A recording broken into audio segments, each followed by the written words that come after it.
Hello and welcome to the Silver King's War. I'm Michael Sievers, the writer, producer, and creator of this podcast series about my father's Second World War as a B-26 bombardier. Today we continue with the King's writing from March of 1945 at A72 in northern France, as he writes to his family on March 12th, 1945. Dearest ones, now that I'm back, the past glorious week seems like only a dream. I realize now that I had completely forgotten what really living was like. Before I left, I was almost used to this hole, but now I'm going to have to become acclimated all over again.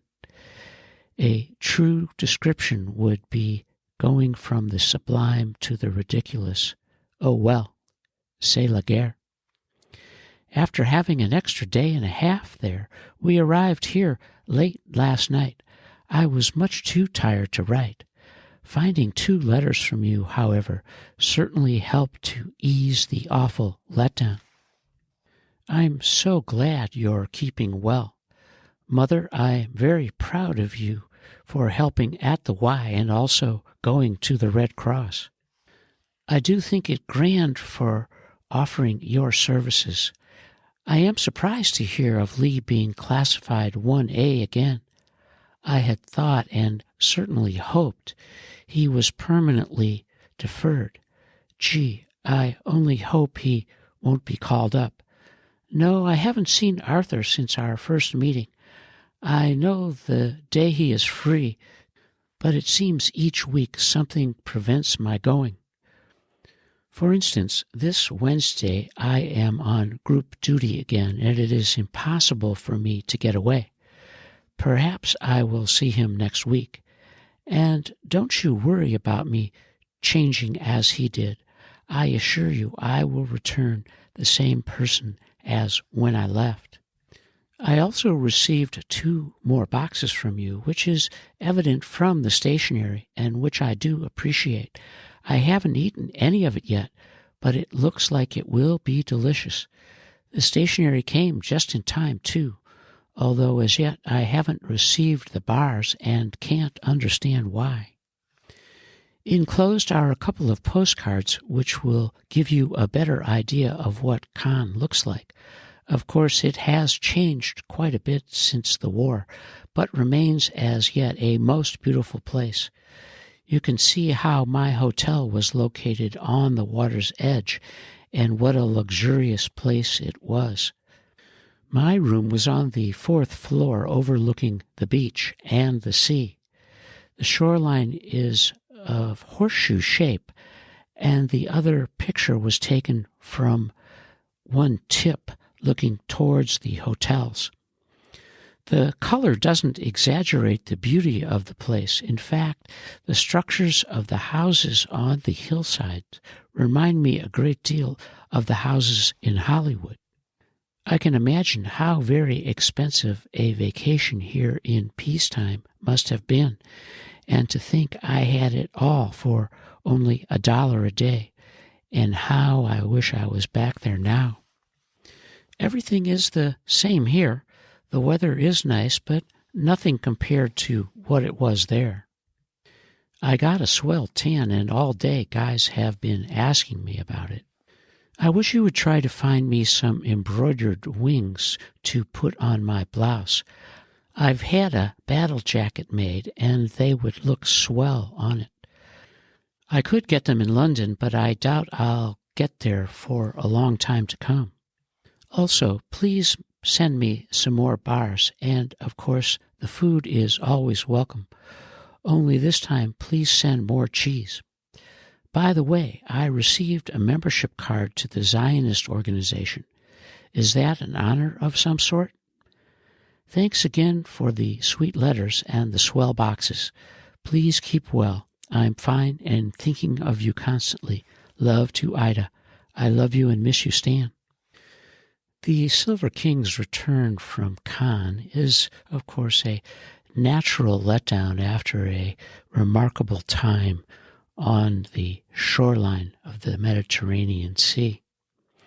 He's wistful and remembering those days and nights as he writes to his family about the new day-to-day and asking for a few extra things. He really appreciates all the boxes and the letters as he writes to his family on March 15th, 1945. Dearest ones, all good things come in bunches, as is evident from the 5 letters I received tonight. These are the first all week, so are really appreciated. The oldest is dated Feb 10, and the latest is March 4, and each one is sweeter than the one before. I also have 2 letters from Leona and 1 from Lena. Consequently, this has been a wonderful night for me. Receiving so much news really takes me back there. It seems each day I forget more and more what it was like in the States. So continue keeping me informed, and I won't forget completely. I'm glad you're receiving my letters and have my check for Jane. I'm sorry you didn't get to buy her something. Perhaps you will later.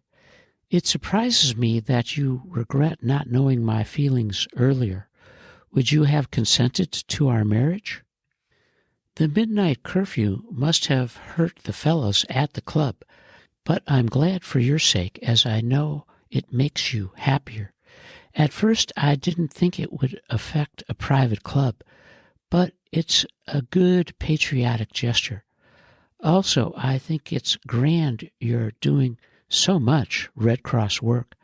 I'm extremely proud of you being on the committee, and I hope you made a good haul. The people should surely realize and appreciate their work for the boys over here. From Leona's description, Margie must be a little doll. Since she looks like Lee, she must be a beautiful baby with those blue eyes. But no hair? I do hope she will send some pictures soon of all of them.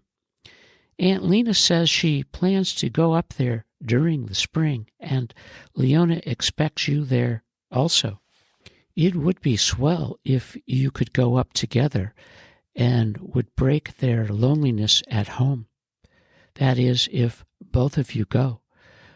Then maybe I could get pictures of all of you. I've flown 3 missions since my last letter, so I've been pretty busy. Thank God the news continues to look good. My guess is that by May we will see the end of this mess. That's only my opinion, though everything seems to be in my favor. Anyhow, it helps to think and believe along those lines, even though some people say it isn't good to be too optimistic. I would surely like to spend the summer at home. That would be heaven. The weather is nice now, though not as nice as it was at the Riviera, but you couldn't compare the 2 places. I'm fine and thinking of you constantly, hoping you're well and not too lonesome. Love to Ida. I have 18. I love you and miss you, Stan.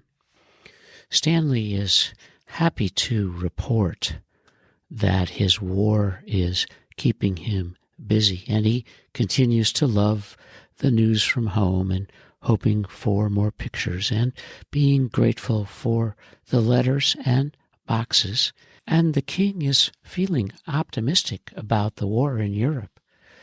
He's imagining being home for the summer after his work is done. As he writes to his family on March 17th, 1945, Dearest ones, we had a swell mail delivery again, as I received 4 more letters from you, with one dated as recent as March 4. If every day could be as grand, then all would be okay, as mail is all I ever look forward to. You're so sweet to write every day. I do appreciate it, as a letter is like being at home again. It brings you so close to me. What more can I ask? It's swell that Albert Sugarman is home now after such a long time overseas. I can well imagine his happiness. I, too, am anxious if, God forbid, I should remain here for 2 years. My hopes and dreams are that someday soon I shall call you and say, "Well, Mom and Dad, here I am in New York. Come and take me home." That is my utmost ambition, to go home, to live again with and near my loved ones in the manner which I was accustomed before all this mess started. You know, I've often wondered what it will be like to be home, whether I've changed or if I'll find things changed there. I know it will take time for me to acclimate myself, but I only wonder if everything will be the same as when I left. I guess it will be the little things which we'll both notice. After all, living under such conditions as are prevalent here are bound to bring about some changes in a man. The sort of changes I'm sure only a close relationship previously can find. Then there will be the small things about home life which I have forgotten and which will seem new to me. About the best description I can find is that it will be like coming out of a long, deep sleep, awakening into a new world. You'll have to forgive me writing this way. Sometimes the craziest things enter my mind, and this just happens to be one of those times. Don't get the idea that I've changed. I guess I just have too much time to think. Thanks loads for the sweet wishes upon my promotion. Yes, it was a great deal of self-satisfaction, but even more now that I know Jerome is still a second. I was always angry because he graduated before I did, after I had to wait a year for mine. I still haven't received the bars. They certainly should be here if you sent them first class. Consequently, I still don't have any of my own. So please send me more bars along with more stationery when you get the chance. The stationery goes awfully fast since I'm writing all the time. No, Bill never came here as he said he might.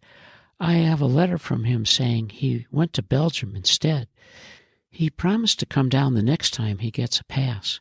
He also had some bad news, which he did receive from home. His mother had one of her legs amputated as the result of a fall during the icy weather there. He tried to get a leave to go home, but it was refused. It certainly is the most pitiful thing I've heard yet. Every time you say you have been to temple, I get a warm feeling all over. I know you're praying for me, and that's all the encouragement I need. Surely the good Lord can't refuse to answer the golden hearts of two of his sweetest people. Please continue to attend services for my sake. Since my last letter, I have flown another mission. They are piling up, but there is still a long, hard road to travel. Nonetheless, I'm fine and thinking of you constantly, praying you'll stay well. Don't be too lonesome. I have to laugh that Dave and Theo aren't speaking to Frank and Rose. It's the silliest thing and most childish. Won't that family ever grow up? Please keep writing. Love to Ida. I love you and miss you, Stan. Our hero, the Silver King, is thinking a little bit more about being home as he continues to work hard in his war. He's imagining how things will be different, or perhaps they'll seem the same. But he will be a changed man whenever he returns home. And we have reached the end of the second part of Stanley's letters, Dearest Ones, from March of 1945 in northern France. And you are listening to the Silver King's War.